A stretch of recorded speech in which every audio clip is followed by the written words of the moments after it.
kami dalam program Bawaslu Bicara. Bawaslu Bicara merupakan program Humas Bawaslu Kendal dalam rangka menyampaikan informasi kepada masyarakat. Lewat Bawaslu Bicara, masyarakat akan lebih tahu tentang dunia pengawasan pemilu dan pilkada. Bagaimana kinerja Bawaslu dalam menegakkan keadilan pemilu. Bawaslu akan terus berkibar untuk menjadi lembaga pengawal terpercaya dalam penyelenggaraan pemilu demokratis, bermartabat, dan berkualitas. Program Bawaslu Bicara disiarkan live streaming melalui akun Facebook Bawaslu Kendal dan juga disiarkan langsung melalui aplikasi Zoom Meeting dan dapat diakses dengan menggunakan ID password yang sudah kami bagikan. Pada program Bawaslu Bicara edisi ke-18 ini akan membahas topik seputar pengawasan di daerah geografis rawan. Sudah hadir bersama kita keempat narasumber yang akan memaparkan materi pada webinar kali ini. Mulai dari Bapak Eko Hadi Wiyatno, beliau lahir di Kendal pada tanggal 26 April tahun 1984. Sekarang menjabat sebagai Ketua Panwaslu Kecamatan Demu. Sudah lama berkecimpung di dunia kepemiluan, berangkat dari seorang KPPS, kemudian menjadi PPS, selanjutnya menjadi PPL, dan yang terakhir menjadi Panwaslu Kecamatan. Selain pengawas, beliau ini juga seorang akademisi loh teman-teman, di salah satu sekolah bergengsi di Kendal. Selamat siang Pak Eko, bagaimana kabarnya? Siang, alhamdulillah baik Mas. Ya, alhamdulillah. Apa? Kalau saya sudah dapat terdengar dengan jelas. Ya, sudah Mas. Selanjutnya narasumber kita berikutnya adalah Ibu Yumroto. Beliau adalah Ketua Panwaslu Kecamatan Rawasari. Sudah bergabung di dunia kepemiluan sejak tahun 2008 dan 2009 sebagai Panitia Pemilihan Kecamatan Rawasari. Kemudian PPK Rawasari pada Pilgub tahun 2013 sampai dengan 2014, Panwaslu Kecamatan Rawasari pada tahun 2018, Panwaslu Kecamatan Rawasari pada tahun 2019 sampai dengan sekarang. Apa kabar Bu Zum? Selamat siang. Selamat siang. Selamat sebentar. Oke, baik. Selamat siang. Narasumber Ya. yang ketiga, beliau adalah Pak Prisik, anggota Panwaslu Kecamatan Panian. Sudah bergabung di dunia kepemiluan sejak mulai tahun 2008, mulai dari PPS pada Pilgub tahun 2008, PPS pada Pileg dan Pilpres tahun 2009, PPL Pilgub tahun 2011, PPL Pileg dan Pilpres tahun 2014, kemudian menjadi PPK Pilgub Kendal pada tahun 2000, PPK Pilgub tahun 2012, mereka pada pemilu tahun 2019, dan terakhir sekarang menjadi anggota Panwaslu Kecamatan.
Pak Masud Kecamatan Solo. Lahir di Kendal pada tanggal 1 Juli tahun 119.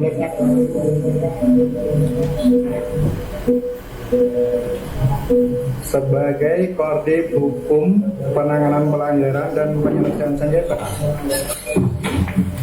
Untuk pengalaman kepemiluan, menjadi anggota Panwaslu Kecamatan mulai tahun 2004 sampai dengan tahun 2020.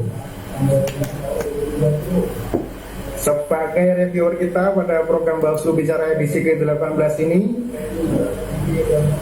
beliau adalah Ketua sekaligus Koordinat Sumber Daya Manusia dan Organisasi Bawaslu Kabupaten Kendal, yaitu Ibu Odilia Amiwardayani. Namun belum bisa hadir karena sedang ada giat di luar. Kita berharap beliau segera bergabung. Oke, baik, sebelum kita berbincang-bincang dengan para narasumber, bagi sahabat Bawaslu yang ingin mendapatkan e-sertifikat, saksikan acara ini sampai selesai. Link akan kami bagikan di tengah-tengah acara melalui kolom komentar Facebook dan juga melalui kolom chat pada aplikasi Zoom Meeting. Baik, langsung saja kita mulai bincang-bincang, mulai dari Pak Eko. Pak Eko, apakah sudah bisa mendengar suara saya dengan jelas? Iya Mas, sudah jelas. Bisa kami respon. Menurut Pak Eko, bagaimana posisi strategis Pilkada serentak tahun 2020 ini? Baik, perlu saya sampaikan, pada Pilkada serentak tahun 2020 ini, khususnya di Kabupaten Kendal, ada 3 posisi strategis yang teman-teman yang harus diketahui. Yang pertama adalah Pilkada adalah sarana pelaksanaan kedaulatan rakyat yang dilaksanakan berdasarkan prinsip demokrasi sesuai dengan Pancasila dan Undang-Undang Dasar 1945. Posisi strategis yang kedua, Pilkada merupakan tanggung jawab seluruh elemen masyarakat, dari komponen pemerintah pusat dan komponen pemerintah daerah, sehingga masyarakat dapat menggunakan hak pilih serta mengoptimalkan katanya dengan info, sehingga tahapan pilkada ini bisa berjalan dengan komprehensif serta dapat mengenali profil dan figur dari pasangan calon masing-masing.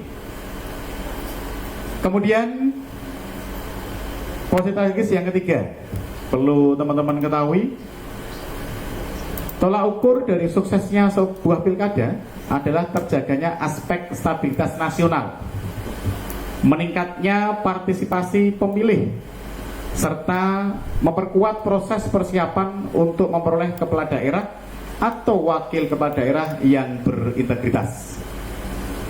Itu kiranya teman-teman kaitannya dengan posisi strategis. Kemudian kaitannya dengan webinar pagi hari ini, yaitu yang saya ambil temanya adalah strategi pengawasan di daerah geografis rawan. Salah satu potensi permasalahan pilkada serentak tahun 2020. Yang pertama, kaitannya dengan luas wilayah. Tidak bisa kita pungkiri teman-teman sekalian, luas wilayah ini menjadi salah satu pemetaan dari kerawanan. Kemudian kondisi geografis dan adanya peraturan khusus. Kemudian adanya rujukan indeks kerawanan pilkada yang menjadi salah satu parameter dalam mewaspadai daerah rawan dengan memperhatikan daerah geografis rawan. Teman-teman sekalian, 2 hal ini yang saya sebutkan terjadi juga di Kabupaten Kendal, baik di daerah dataran rendah, dataran tinggi, kemudian daerah pesisir. Kami di sini berempat mewakili kaitannya dengan pengawasan daerah geografis rawan. Kemudian teman-teman, salah satu kendala yang dihadapi selama pilkada ini teman-teman, bagi yang mengawasi di daerah geografisnya berbeda dari kecamatan lain, yaitu kaitannya dengan logistik. Pendistribusian yang tidak terencana dengan baik akan menjadikan permasalahan kaitannya dengan pendistribusian di daerah geografis yang sulit dijangkau.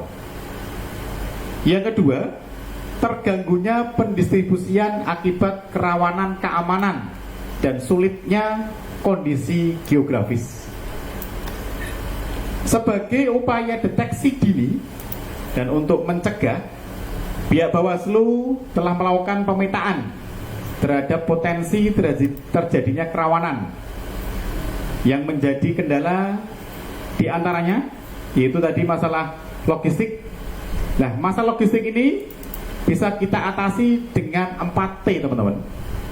T yang pertama tepat waktu, kemudian tepat kuantiti, kemudian tempat spesifikasinya, dan tepat sasaran. Kalau 4 hal ini kita lakukan, insya Allah kaitannya dengan permasalahan khususnya di tahun 2020 di Kabupaten Kendal semoga tidak terjadi. Minimal bisa kita atasi di awal. Kemudian teman-teman, identifikasi permasalahan pelaksanaan pilkada. Jadi indeks kerawanan pilkada menjadi salah satu parameter dalam mewaspadai daerah rawan dengan memperhatikan pengalaman pilkada sebelumnya terkait daerah geografis. Kemarin di 2018-19 ya, salah satu contoh di Kecamatan Gemuh yaitu di Desa Sojomerto, karena pada saat itu terjadi musim hujan yang luar biasa, kemudian terjadilah longsoran tanah. Jelas ini akan mengakibatkan kaitannya dengan pendistribusian logistik.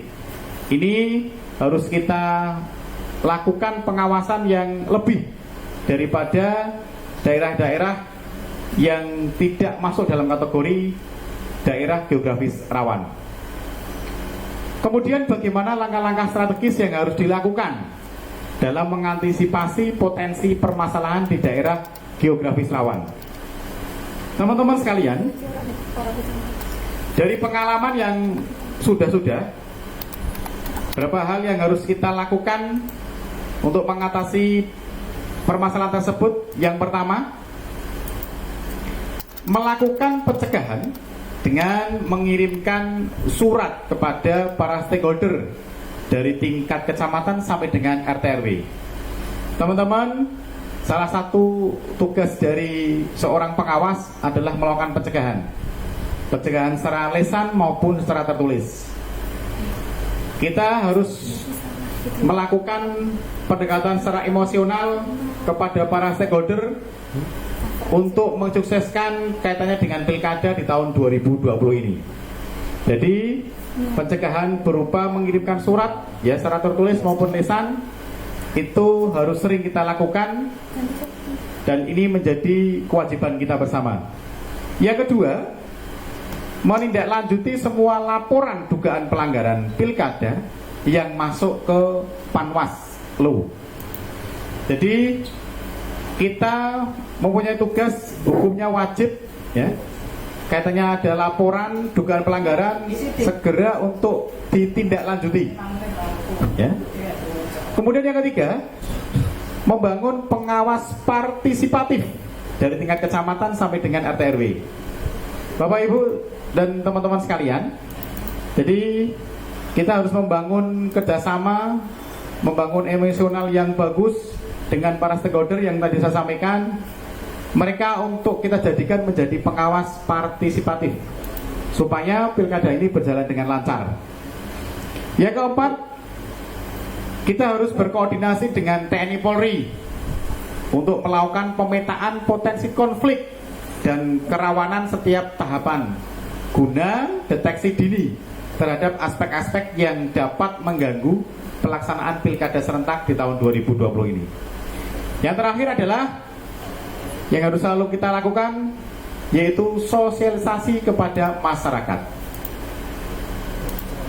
Teman-teman, itu 5 hal yang harus kita lakukan untuk mencegah kaitannya dengan geografis di daerah rawan. Kemudian teman-teman, Ya. agar pilkada serentak ini dapat berjalan dengan baik, ya, sesuai dengan aturan yang ada, perlu memperhatikan beberapa hal. Yang pertama, yaitu harus ada jaminan hak-hak konstitusi untuk masyarakat. Yang kedua, harus ada kepastian katanya dengan pendistribusian logistik sampai dengan jadwal dan tahapan pendistribusian tersebut.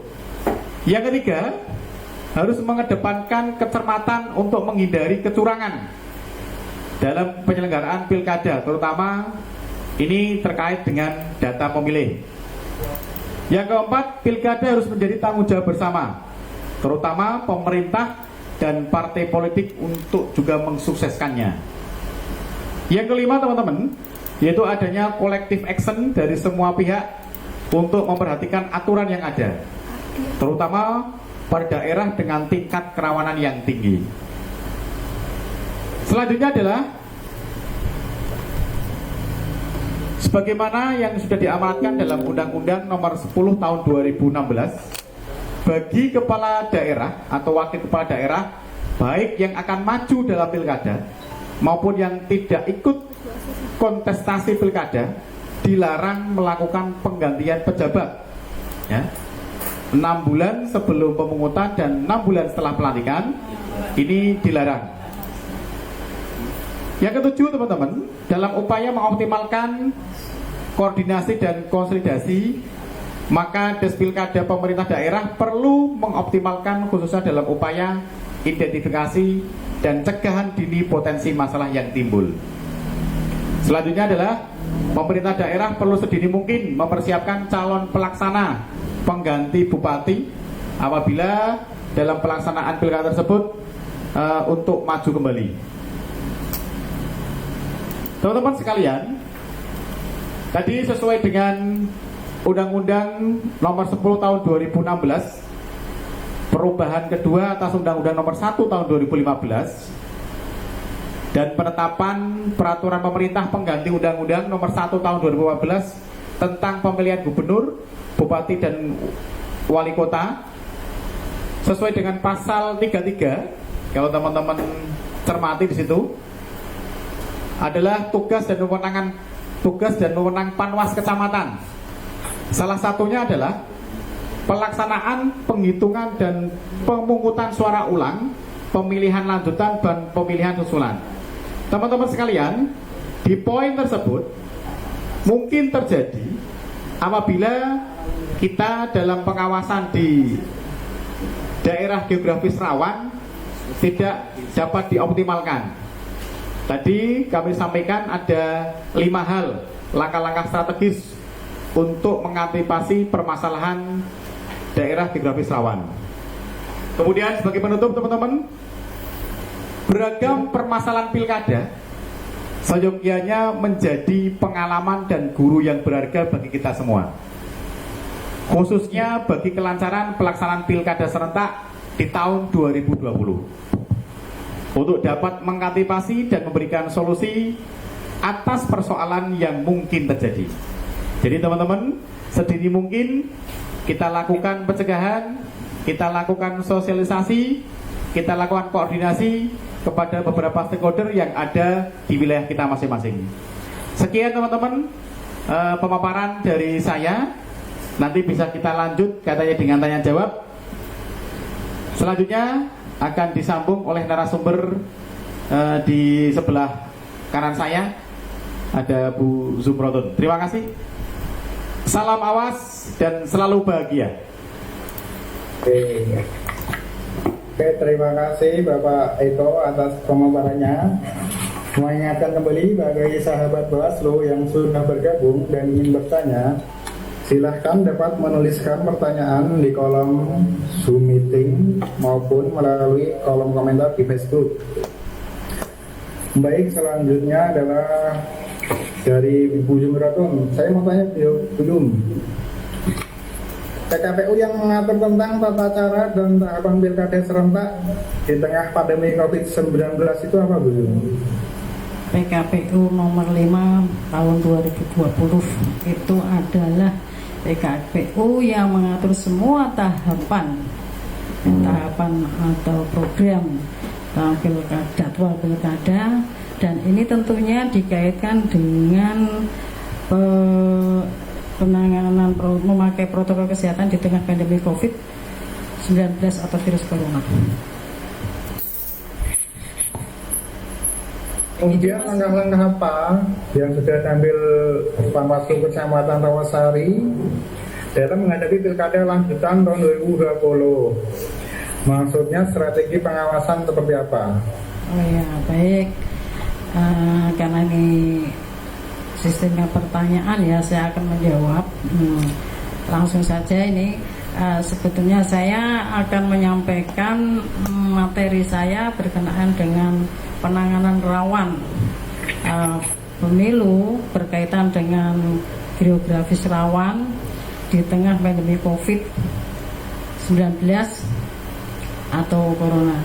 Baik, strategi pengawasan Bawaslu, khususnya kami akan menyampaikan spesifik yang kita lakukan di tingkat Kecamatan Rawasari adalah melakukan restrukturisasi anggaran, yaitu menyediakan alat pelindung diri seperti hand sanitizer, sarung tangan, masker, dan pelindung wajah.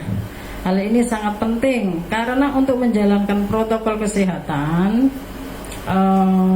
pelindung wajah hal ini sangat penting karena untuk menjalankan protokol kesehatan yang telah ditentukan gugus tugas COVID-19 dan Kementerian Kesehatan. Tujuan dari semua itu tentunya untuk melindungi para pengawas pemilu agar tidak terpapar COVID-19 saat menjalankan tugas dan fungsi pengawasan. Yang kedua, memetakan potensi terjadinya pelanggaran supaya dapat terukur langkah pencegahannya. Nah, cara ini ditempuh dengan menyusun ulang indeks kerawanan pemilu atau IKP sebagai upaya pemetaan yang komprehensif terkait potensi pelanggaran dan kerawanan dalam penyelenggaraan pilkada di tengah pandemi COVID-19. Penyusunan IKP ini dengan melibatkan berbagai pihak, yaitu tentunya dari keamanan kepolisian, KPU, provinsi maupun kabupaten kota, dan media massa. Adanya peraturan Bawaslu atau Perbawaslu yang mengatur tentang teknis pengawasan, penanganan pelanggaran, dan penyelesaian sengketa, ini tentunya aturan harus disesuaikan dan tetap memperhatikan protokol kesehatan dalam penanganan pandemi COVID-19. Yang lainnya menggunakan strategis pengawasan berbasis teknologi informasi. Seperti kita ketahui bersama, dalam tahapan kampanye Pilkada 2020 akan lebih banyak dilakukan secara daring.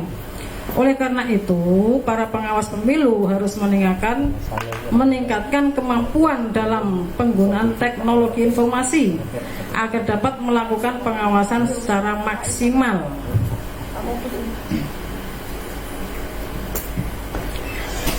Terus selanjutnya, dengan menjalin kerjasama dengan lembaga penyiaran yang ada. Hal ini untuk mengantisipasi munculnya konten yang mengandung berita hoaks, fitnah, ataupun ujaran kebencian yang dapat merugikan salah satu pasangan calon.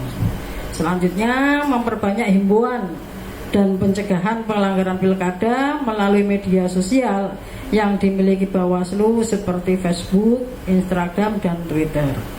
Nah, langkah-langkah ini tentunya bisa dilakukan dengan membuat gambar meme dan film pendek yang mengedukasi masyarakat tentang regulasi yang berkaitan dengan penyelenggaraan pilkada. Contoh strategi pengawasan daerah geografis rawan di masa pandemi COVID-19 ini sebagai berikut. 1. Strategi pengawasan daerah geografis rawan di masa pandemi COVID-19. Salah satu contoh di wilayah Kecamatan Rawasari. Saya akan bicarakan spesifik yang terjadi kerawanan di Kecamatan Rawasari. Di daerah Rawasari yang terdapat 16 wilayah desa atau 16 PPS yang terdapat pula 120 TPS dan pemetaan geografis rawan itu sudah dipetakan oleh kami di jajaran Panwaslu, yaitu ada 2 desa tentunya, yaitu Desa Rawasari dan Desa Gempol Sewu yang TPS-nya berada di seberang sungai, di mana untuk menuju ke wilayah tersebut harus menggunakan transportasi berupa ketek atau perahu penyeberangan. Tentunya hal ini akan berdampak kerawanan yang disebabkan berbagai hal. Perlu diketahui kawan-kawan bahwa di Kecamatan Rawasari ada 10 TPS yang berada di seberang sungai, di mana untuk menjangkaunya tentunya akan mengalami beberapa kendala. Satu diantaranya itu akses perjalanan yang kurang cepat atau terlambat. Nah, ini juga merupakan potensi kerawanan yang sudah kita petakan. Dan 2, bisa terhambat apabila terjadi banjir atau sungai meluap, sehingga menjadi antisipasi dalam pengawasan yang lebih tepat.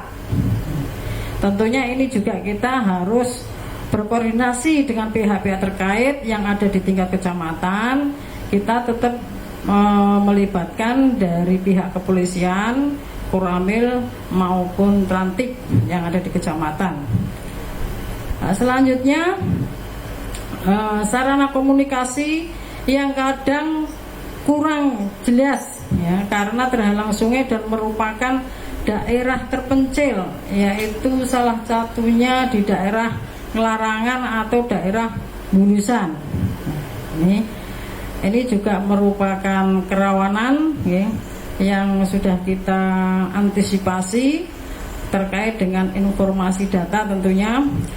Sedangkan di daerah tersebut di wilayah Larangan dan Bulusan, tepatnya di Dusun Randusari juga itu ada 8 TPS di Desa Gempol Sewu. Selanjutnya untuk wilayah lain di Desa Rawasari sendiri, tepatnya di Dusun Tegalrejo, ini ada dusun yang terpencil dari Kelurahan Desa Rawasari yang juga terletak di seberang sungai. Itu terdapat jumlah 2 TPS. Untuk itu dibutuhkan pengawasan dan pengawalan oleh Panwaslu saat mengirim logistik atau tahapan lain seperti pencoklitan yang sudah kita laksanakan oleh PPDP pada tahapan yang sudah dilakukan sesuai tahapan Pilkada tahun 2020, dan ini sudah menjadi strategis kita bagaimana kita mengawasinya, yang juga tetap kita memperhatikan protokol. Dan alhamdulillah pada bulan Juli kemarin ke-8 wilayah tersebut di sana di TPS itu sudah turun juga Bawaslu Provinsi kemarin itu bersama-sama Bawaslu Kabupaten, tentunya didampingi oleh Panwaslu, supervisi ke daerah tersebut, dan secara jelas sudah langsung ya mengetahui bagaimana keadaan yang ada di daerah terpencil tersebut. Kawan-kawan, inilah yang merupakan pemetaan wilayah kerawanan yang terdapat di Kecamatan Rawasari berdasarkan letak geografis. Dan pada intinya Panwaslu pengawasan dilaksanakan tetap berpedoman pada regulasi, aturan, dan kita tetap mematuhi protokol kesehatan yang juga menjadi bagian pengawasan bagi Panwaslu atau Bawaslu ya, di lapangan meliputi semua tahapan Pilkada tahun 2020 terkait pengawasan geografis rawan maupun potensi kerawanan di masa pandemi COVID-19. Baik, itu kiranya kawan-kawan yang bisa saya paparkan dari Panwaslu Kecamatan dan permasalahannya dari khususnya Kecamatan Rawasari. Terima kasih dari kami, Jumroton, Ketua Panwaslu Kecamatan Rawasari, dan bersama rakyat kita awasi pemilu bersama Bawaslu, tegakkan keadilan pemilu. Salam awas dan mengawasi selalu dalam riang gembira, dan jangan lupa untuk bahagia. Terima kasih. Oke, terima kasih Bu Zumroto atas pemaparannya. Mengingatkan kembali sahabat Bawaslu yang ingin bertanya, silahkan dapat menuliskan pesan melalui di aplikasi Zoom Meeting dan juga menuliskan pertanyaan di kolom komentar di Facebook. Ini coba saya lihat belum ada yang bertanya. Oke, kita lanjut ke narasumber yang selanjutnya dengan Bapak Pristiono, anggota Panwaslu Kecamatan Patean. Halo. Selamat Ya. Oke. Gimana? Tidak dengar? Oke. Bagaimana fokus pengawasan Panwaslu Kecamatan Patean dalam Pilkada lanjutan 2020 ini? Oke, baik. Fokus dan strategi pengawasan daerah rawan tadi sudah banyak dipaparkan oleh Pak Eko sebenarnya. Yang pertama adalah letak geografis. Ya. Nah, tantangan pengawasan itu bisa datang dari luar teknis penyelenggaraan itu sendiri sebenarnya. Seperti misalnya kondisi geografis daerah yang berat. Nah, kondisi ini akan dijadikan basis pemetaan kerawanan pemilu dari sisi, ya, dari berbagai sisi. Yang pertama adalah kondisi geografis daerah. Kemudian fasilitas, alat komunikasi, dan akses jalan tentunya.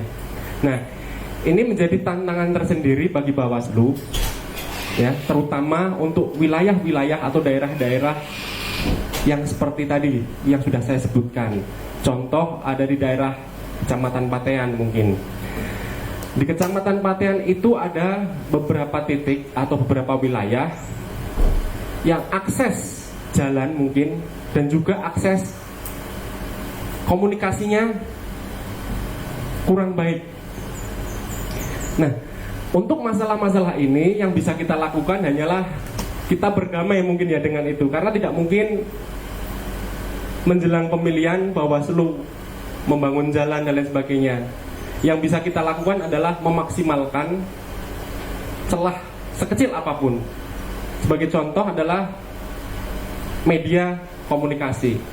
Nah, contoh kemarin di Kecamatan Patean itu ketika perekrutan PKD, seleksi perekrutan PKD, ketika dua orang calon ini mempunyai nilai yang sama, maka aspek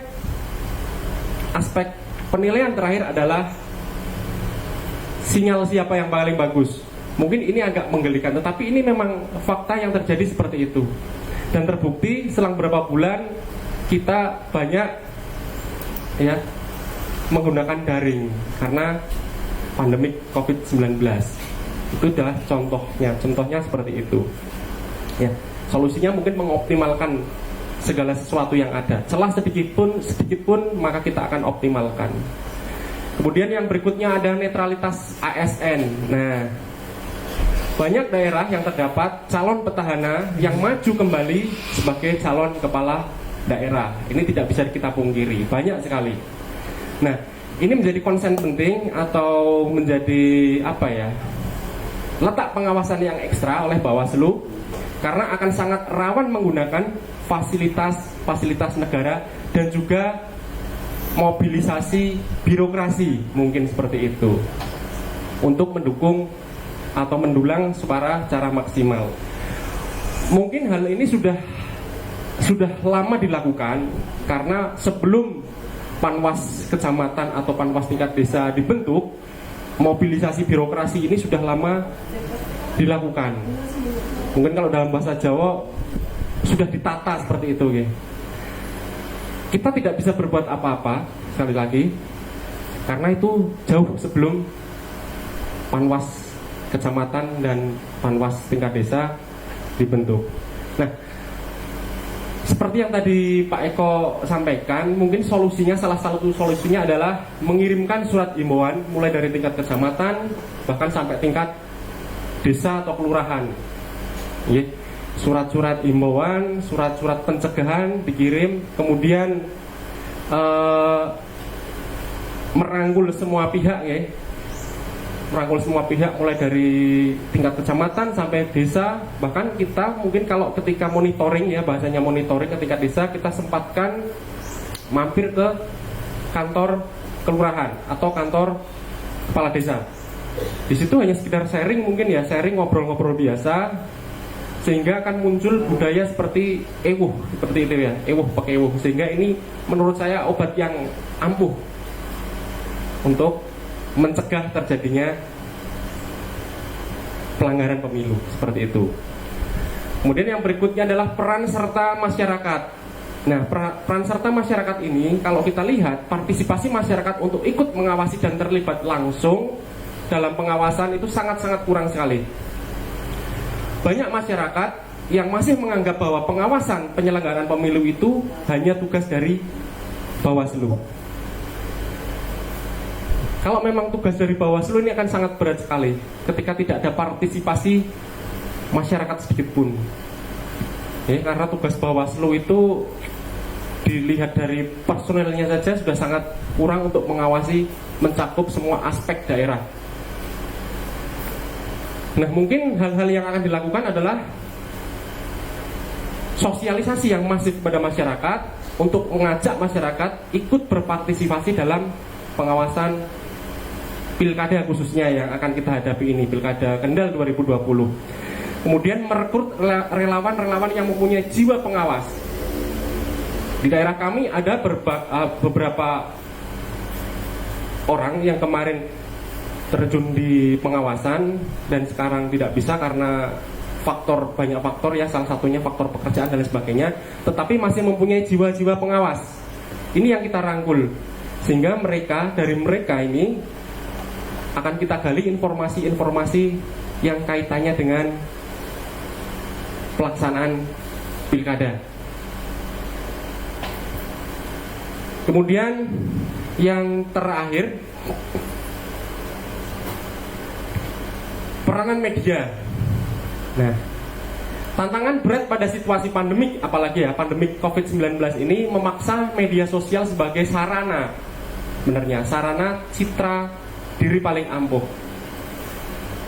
Dalam negara demokrasi ada 4 pilar. Ada 4 pilar kekuatan politik. Yang pertama adalah eksekutif, kemudian yang kedua ada legislatif, yang ketiga ada yudikatif, dan terakhir adalah media. Nah, media ini menjadi apa ya? Seperti yang saya katakan tadi ya, menjadi citra diri paling ampuh.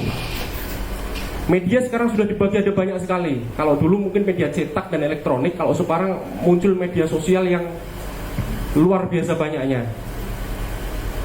Kalau kita lihat dalam 10 tahun ya, mungkin 1 dekade, 10 tahun ke belakang, peranan media sosial yang digunakan dalam hal pencitraan diri atau untuk berkampanye mungkin itu sudah sangat marak. Banyak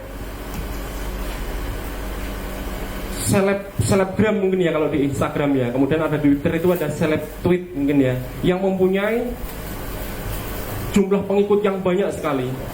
Itu melakukan penggiringan opini untuk mendukung salah satu ya, mungkin salah satu calon, entah itu di pilkada, entah itu di pemilu, itu sudah sangat banyak sekali. Ini hal-hal yang perlu kita awasi pula sebenarnya. Kalau dilihat dari rata-rata penggunaan media sosial dalam sehari, rentang usia ya, ini surveinya, rentang usia pengguna media sosial itu antara usia 15 tahun sampai dengan 30 tahun. Nah, ini sasaran mereka adalah kaum milenial.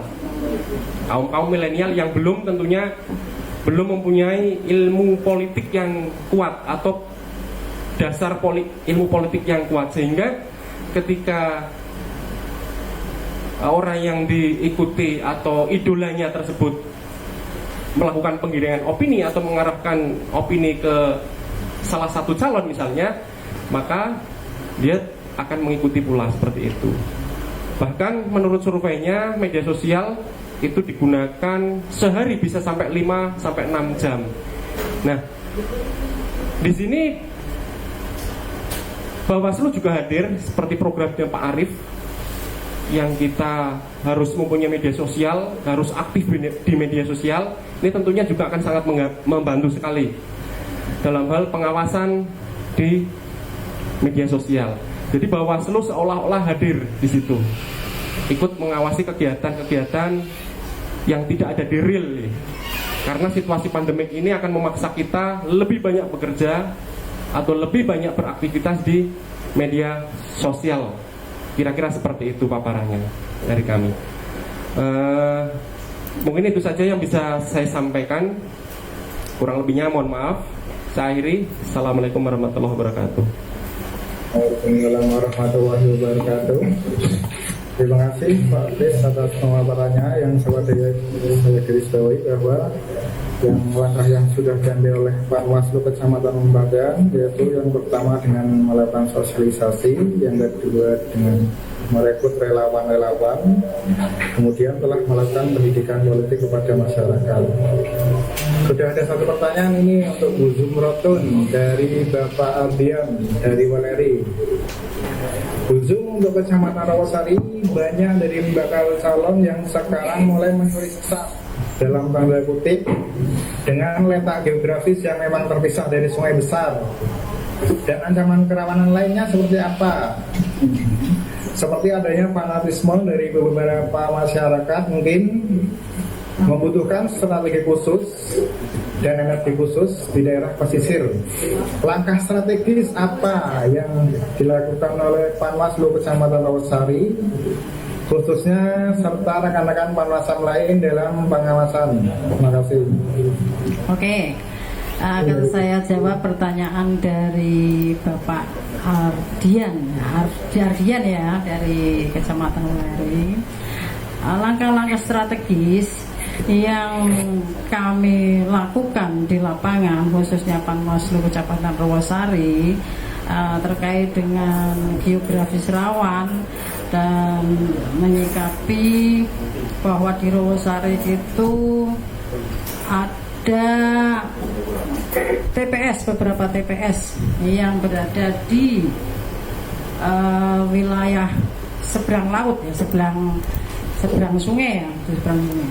Langkah pertama yaitu tetap kita mengoptimalkan pengawasan kita dengan berkoordinasi tentunya dengan pihak-pihak terkait yang ada di Kecamatan Rawasari. Misal dari kepolisian, dari Koramil, Kantik, untuk ikut sama-sama dalam rangka pengawasan partisipatif ya. Karena ini pengawasan partisipatif itu bisa dilakukan oleh masyarakat siapapun ya, dan dari background apapun boleh, dan itu sebetulnya sudah menjadi kewajiban kita bersama dalam mensukseskan pemilu Pilkada tahun 2020 ini. Dan ini juga merupakan tanggung jawab bersama. Yang kedua, pengawalan logistik tentunya ya. Kita antisipasi dengan cuaca alam. Kalau memang cuaca alam itu memungkinkan dalam kondisi cerah, berarti kerawanan itu kalau terkait hanya pengiriman logistik, insya Allah itu lancar-lancar saja. Namun apabila terjadi hal-hal yang tidak kita inginkan, seperti karena ini Kali Kuto ya, yang kita seberang itu Kali Kuto. Walaupun kadang di daerah Rawasari tidak terjadi hujan angin, tetapi ketika di daerah Sukorojo, Patean sana itu terjadi hujan lebat, itu biasanya efek imbasnya ke desa Rawasari, ke laut tersebut, ke sungai tersebut. Ini daerah Patean biasanya kiriman, banjir kiriman ini ya. Kalau Patean suka ngirimnya yang banjir-banjir kayak gitu. Kita mempunyai strategi lain, berarti kita tetap lakukan dengan jalur darat. Berarti kita harus melewati kabupaten lain, pengiriman logistik yang kita kawal melakukan melalui kabupaten lain dan kecamatan lain, yaitu di daerah Gringsing. Itu ada desa Krengseng. Gringsing itu tepatnya Kabupaten Batang. Kita dengan menggunakan armada mobil tentunya kita meminta bantuan dari kepolisian, dan Panwas selalu mengawasi hal tersebut, mengawal sampai tujuan. Tentunya pengawasan ini kita juga tetap memperhatikan dengan protokol kesehatan, ya, tetap pakai masker, tetap pakai pelindung wajah, dan yang sudah ditentukan oleh gugus tugas COVID-19 atau dari Menteri Kesehatan. Strategi yang lain itu. Dan selanjutnya strategi lain tentunya partisipasi daripada masyarakat. Untuk hal-hal lain terkait dengan informasi ini kita tetap kita mengupayakan dengan pendekatan persuasif dengan masyarakat, melibatkan pengawasan partisipatif tersebut untuk ikut bersama-sama, ya, mencermati suasana lingkungan yang ada tentunya di Rawasari. Dan Pilkada tahun 2020 itu akan dilaksanakan tanggal 9 Desember 2020. Tentunya kalau menurut cuaca itu biasanya sedang musim hujan, ya, musim banjir. Nah, nanti kita juga punya pengawas di daerah tersebut yang selalu mengantisipasi alur sungai yang ada. Begitu sementara jawaban dari saya. Jadi intinya bentuk koordinasi itu sangat penting, baik koordinasi dengan instansi terkait maupun dengan masyarakat dalam pelibatan sebagai pengawas partisipatif. Terima kasih. Demikian Bapak Ardian yang bisa saya sampaikan. Terima kasih banyak Bu Sumroto atas jawabannya, luar biasa sekali. Baik, langsung saja kita lanjut ke narasumber kita berikutnya, yaitu Bapak Suyahmin. Bapak Suyahmin, kondisi geografis Kecamatan Singorojo itu bagaimana dan apa pengaruhnya? Terima kasih. Selamat siang kawan-kawan. Singorojo ini adalah merupakan wilayah yang berbeda dengan wilayah-wilayah yang lain, yang mempunyai karakteristik tersendiri. Meskipun berada di daerah pegunungan, di mana salah satu wilayah kecamatan yang berbatasan dengan juga daerah Temanggung, kemudian berbatasan dengan Kecamatan Patean sendiri, Kecamatan Limbangan dan Rambuja, dan Kecamatan Kaliwungu Selatan. Di daerah wilayah Kecamatan Singorojo ini ada salah satu desa, contohnya untuk menuju ke ibu kota desa, salah satu dusun menuju ke ibu kota desa itu lebih jauh daripada harus datang ke ibu kota kecamatan. Salah satu contoh tadi di dusun Pencar, itu kalau mau menuju ke kecamatan lebih dekat daripada menuju ke Kaliputih, ibu kota desa itu sendiri. Dengan kondisi geografis yang lumayan jauh dan akses jalan yang belum begitu baik, ini juga merupakan tantangan tersendiri bagi pengawas. Dan juga masih ada dusun lain yang perlu saya sebutkan juga, ini yang namanya dusun Mungkalan, desa Sukodadi.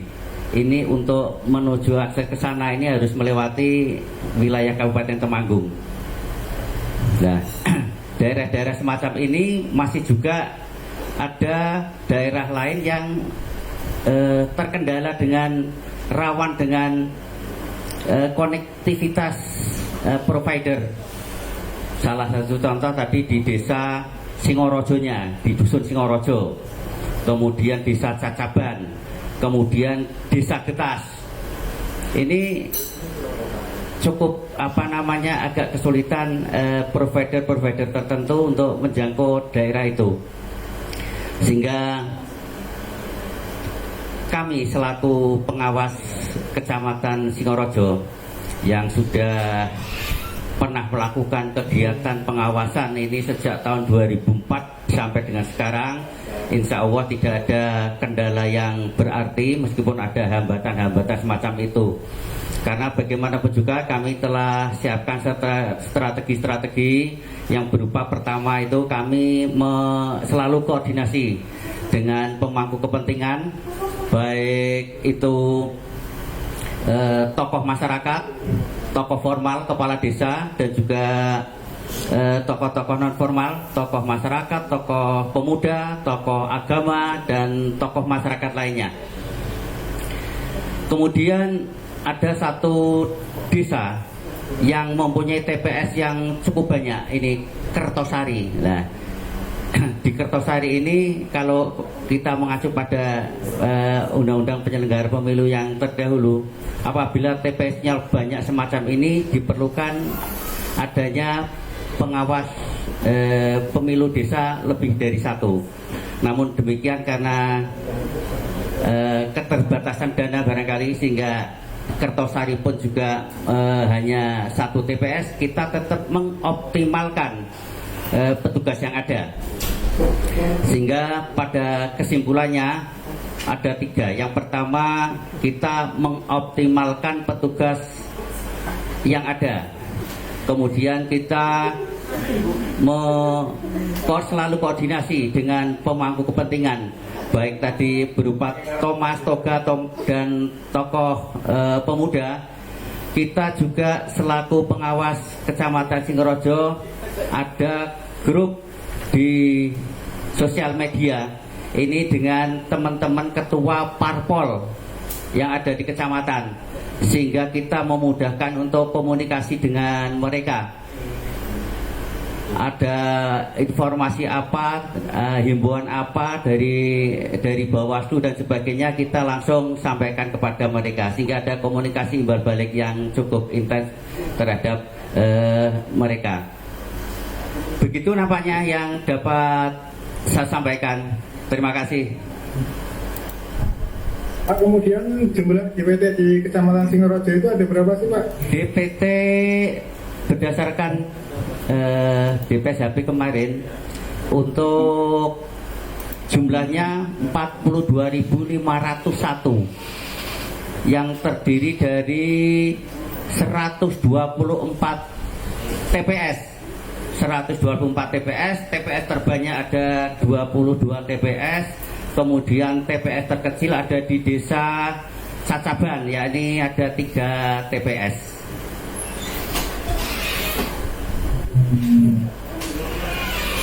Kemudian pencegahan yang harus dilakukan untuk kerawanan geografis ini bagaimana, Pak? Untuk pencegahan yang selama ini kita lakukan adalah mengirim surat kepada baik ASN ataupun perangkat desa, terutama di dalam hal netralitas ASN.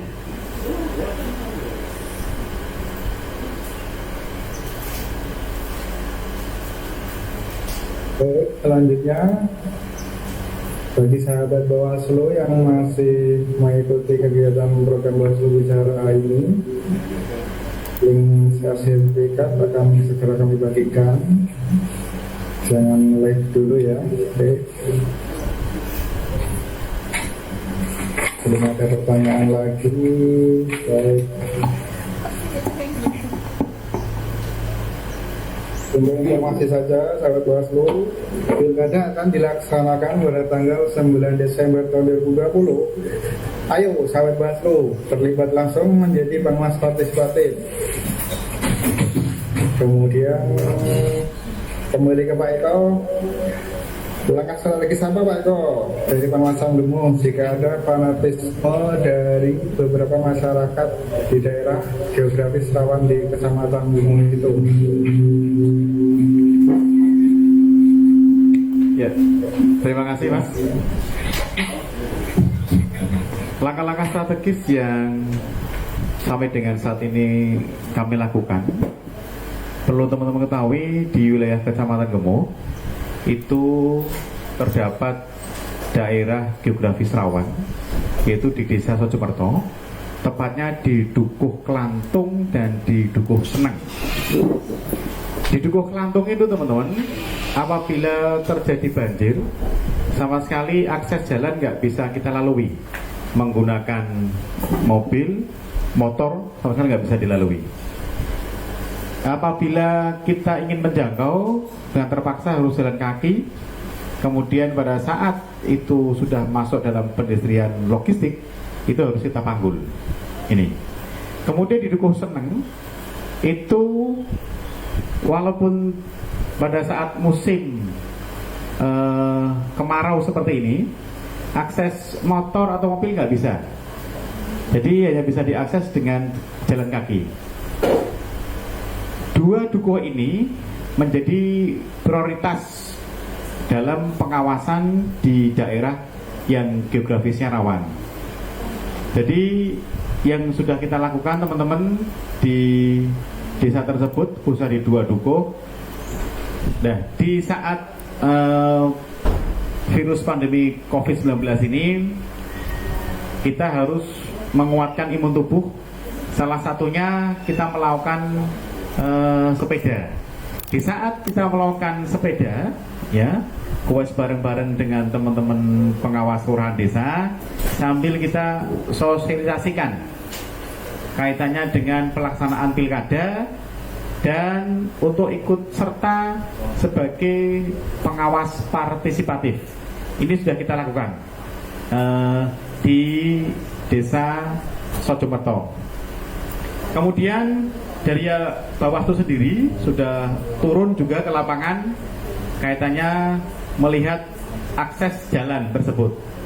Dan pada saat melihat akses jalan, keadaan di Dukuh Klantung dan di Dukuh Seneng ini menginstruksikan kepada kita tidak henti-hentinya untuk melakukan pencegahan, melakukan koordinasi, melakukan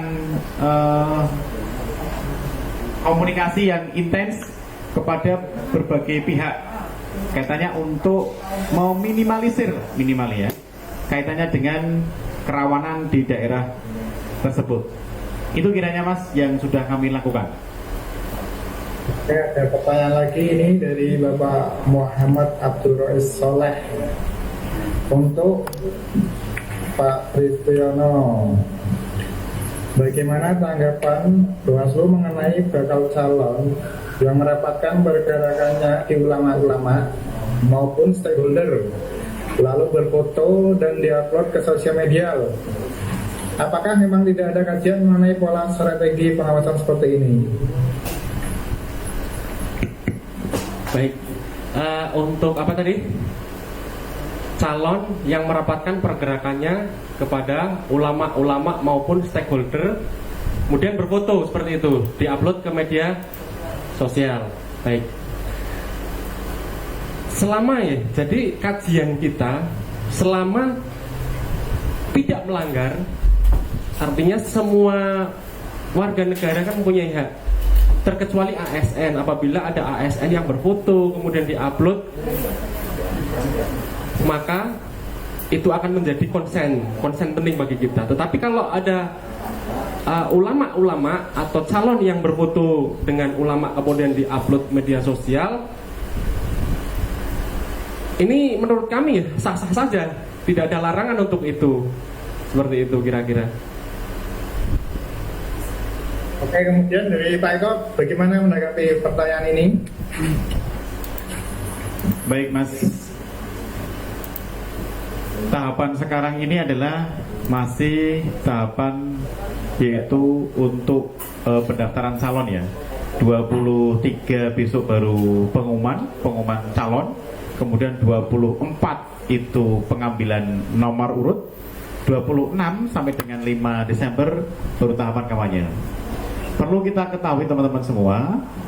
Jadi dalam tahapan kampanye nanti, baik itu masih dalam posisi bakal calon maupun nanti sudah ditetapkan menjadi calon, khususnya bagi para ASN, kemudian bagi kepala desa, perangkat desa itu dilarang untuk secara aktif ya, istilahnya berkampanye ke salah satu pasangan calon. Ini sudah diatur teman-teman ya, keputusan bersama tentang pedoman pengawasan netralitas ASN ya dalam penyelenggaraan pemilihan kepala daerah serentak tahun 2020 yang ditandatangani oleh Menpan RB, kemudian Kemendagri, BKN, Bawaslu dan KASN. Itu ditandatangani tanggal 10 September 2020. Jelas di sini bahwa ASN dilarang keras. Yang pertama, kampanye atau sosialisasi di media sosial. Nah, tadi dicontohkan atau bertanya bagaimana kalau selfie ya, selfie atau foto bareng kemudian diunggah di media sosial. Jelas itu sudah masuk dalam dugaan pelanggaran. Karena jelas tadi sudah diatur keputusan bersama oleh 5 lembaga. Ya, 5 lembaga. Walaupun yang bersangkutan masih bakal calon. Kemudian menghadiri deklarasi pasangan bakal calon atau calon peserta pilkada. Yang ketiga, melakukan foto bersama dengan Bapaslon atau paslon dengan menggerakkan simbol atau gerakan tangan. Nah, contoh karena di Kabupaten Kendal ini ada 3 pasangan calon yang nanti akan ditetapkan pada tanggal 23. Kemudian 24-nya itu pengambilan nomor dengan menunjukkan ya atau mengibaratkan simbol dari nomor urut tersebut sudah dilarang ya. Ini masuk dugaan pelanggaran. Kemudian menjadi narasumber kecuali dalam hal yaitu mendapatkan tugas kedinasan ditunjukkan dengan surat tugas dinas dari pimpinan. Ini nggak masalah. Ini perlu diketahui bahwa ASN kepala desa perangkat ini dilarang untuk ikut serta ya berkampanye aktif atau mendukung salah satu calon, termasuk di dalamnya adalah tadi itu ya menghadiri deklarasi pasangan calon atau hanya sebatas selfie di media sosial. Itu kiranya yang tambahan dari saya, Mas. Oke, bagaimana tanggapannya Pak Yamin tentang pertanyaan ini? Oke, terima kasih. Kalau menurut saya, kita akan berbicara legal formal saja bahwa bakal calon yang mendatangi ulama dan selfie kemudian dibagikan ke media sosial. Pendapat saya seperti apa yang disampaikan oleh teman kita dari Patean. Apabila ulama tersebut bukan ASN ataupun pejabat negara, saya kira tidak ada sesuatu yang dilanggar sehingga diperbolehkan.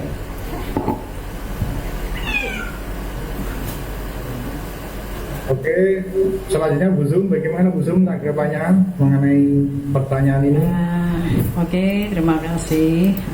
Tadi sebenarnya sudah disampaikan ya oleh teman kita Bapak Yamin sama dari Patian tadi, itu pada dasarnya sama ya.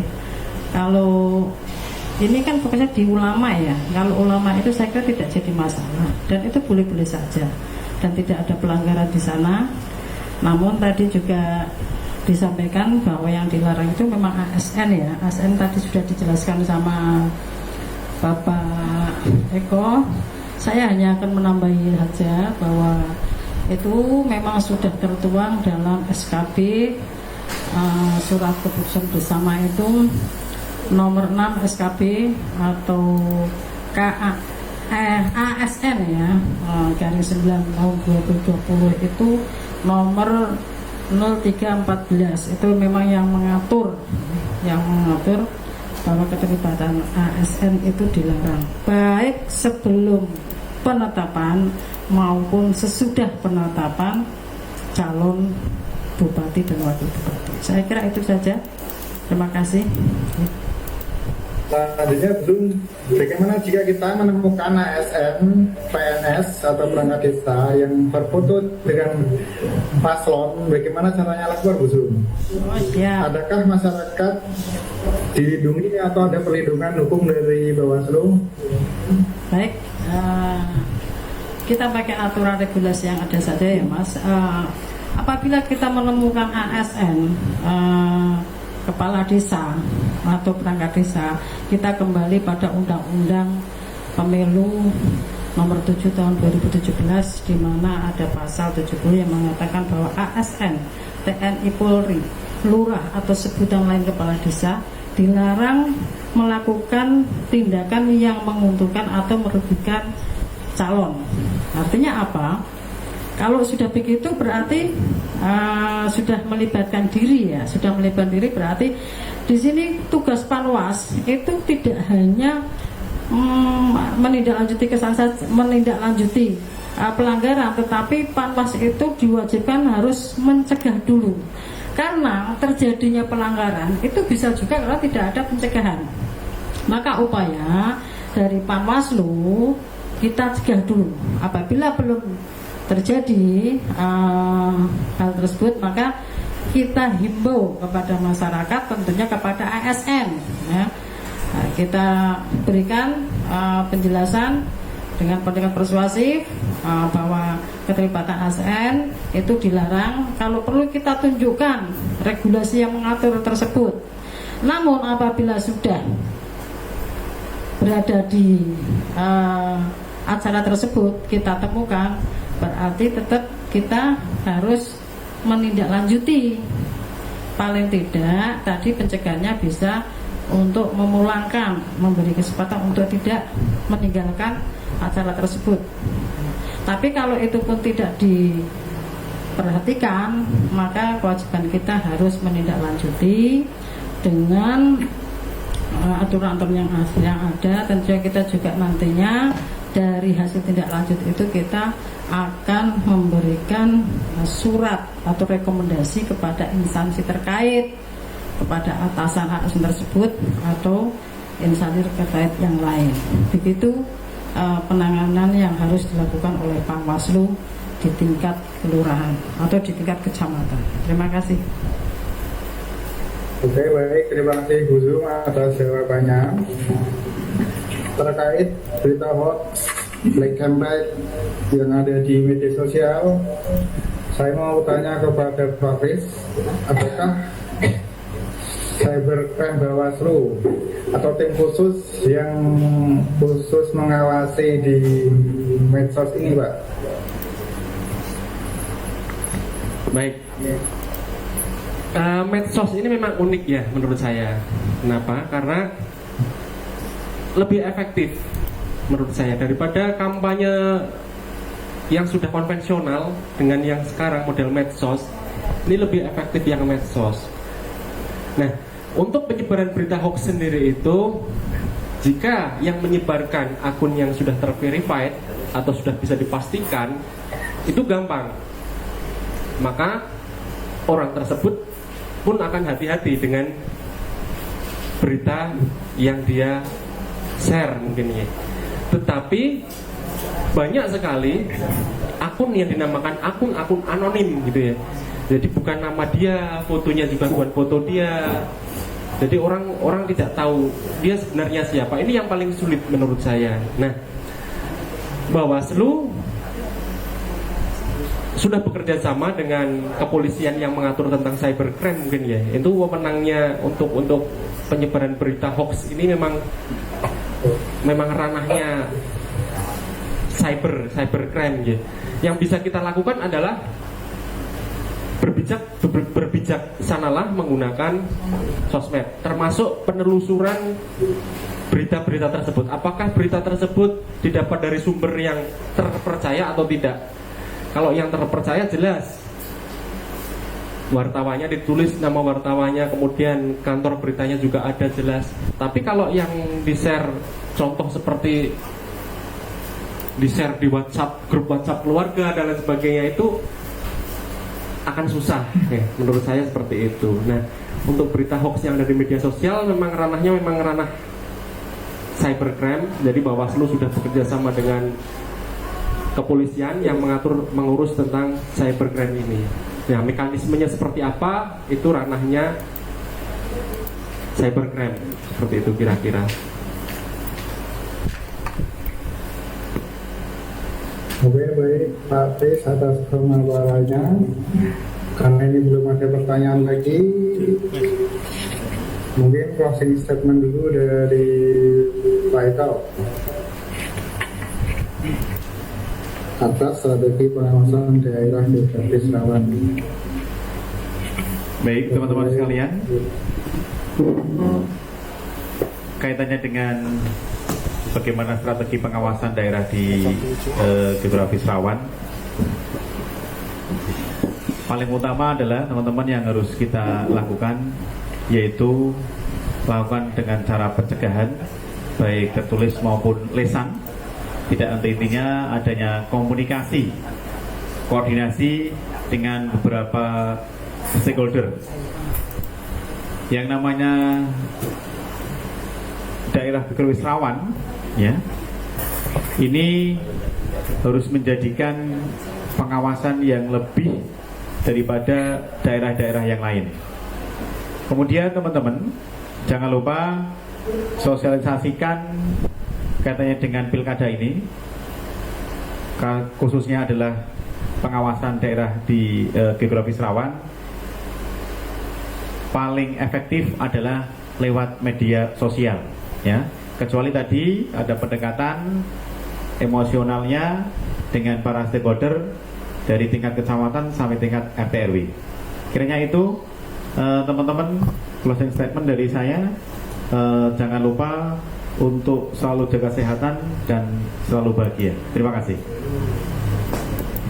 Selanjutnya closing statement dari Pak Soeharto dulu.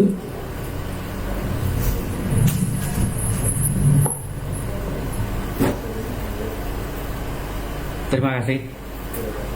Kami akan menyoroti apa yang disampaikan oleh Mbak Yum tadi, khususnya terhadap ASN atau yang identik dengan ASN. Ini kalau kita berbicara perangkat desa, ini juga identik dengan ASN. Namun perangkat desa ini kita agak sulit untuk menerapkan sanksi kepada mereka, meskipun kita sudah memberikan surat kepada atasan langsung. Bagaimana, karena perangkat desa ini adalah bawahan kepala desa, dan kepala desa yang akan membuat SK pengangkatan, pemberhentian sampai dengan termasuk sanksi skorsing. Nampaknya dari pemilu ke pemilu ini peran perangkat desa ini masih cukup mewarnai di dalam tarik-menarik terhadap paslon ataupun pemilu legislatif, sehingga hal ini cukup memprihatinkan bagi kami.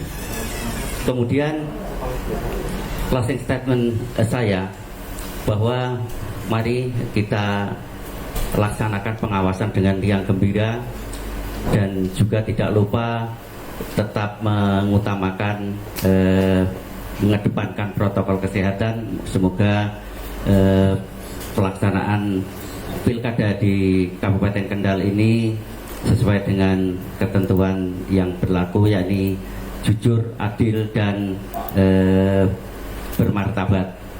Terima kasih. Oke, selanjutnya dari Bu Zoom. Gimana closing statement-nya?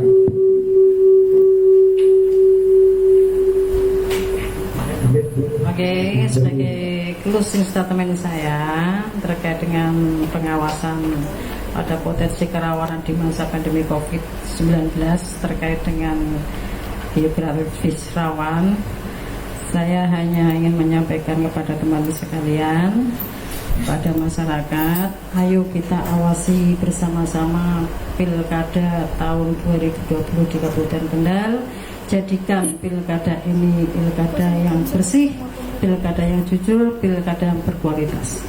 Dengan bersama rakyat awasi pemilu, bersama Bawaslu tegakkan adil pemilu, dan kita bersama-sama mengawasi dengan riang gembira, dan jangan lupa untuk selalu berbahagia dan tidak mati kaya. Yes. Oke. Selanjutnya dari Pak Fris. Baik, closing statement ya. Pendidikan politik itu penting. Pendidikan politik kepada masyarakat dapat dilakukan oleh siapapun, baik dari penyelenggara pemilu, mulai dari KPU, Bawaslu, DKPP, ataupun lembaga-lembaga non pemerintah yang peduli terhadap jalannya demokrasi.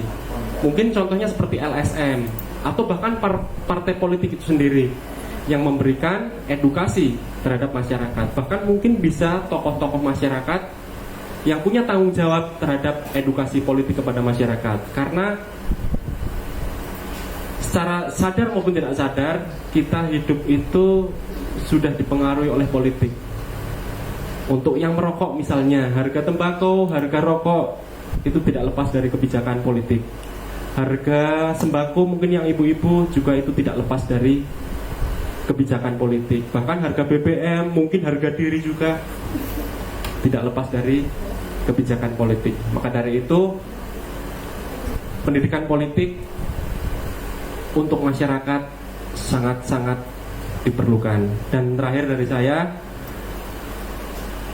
tetap terapkan protokol kesehatan yang jelas. Jangan sampai Pilkada Kendal 2020 ini menjadi klaster penyebaran COVID-19 yang baru. Terima kasih, mungkin itu saja yang bisa saya sampaikan. Terima kasih. Sebelum acara kita tutup, mari kita foto bersama dulu, Pak, Bapak.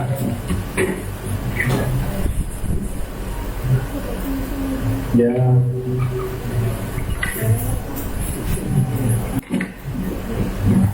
Bisa menghafalkan tangan di depan.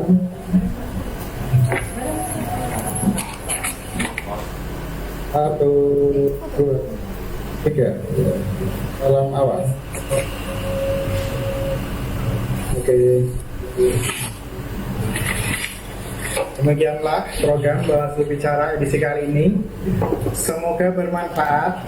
Jangan lupa ikuti terus program Bawaslu Bicara dan jangan sampai ketinggalan. Mohon maaf bila ada kesalahan. Wassalamualaikum, sampai jumpa lagi. Salam awas, tegak, awasi tindak. Bersama rakyat awasi pemilu, bersama Bawaslu tegakkan keadilan pemilu.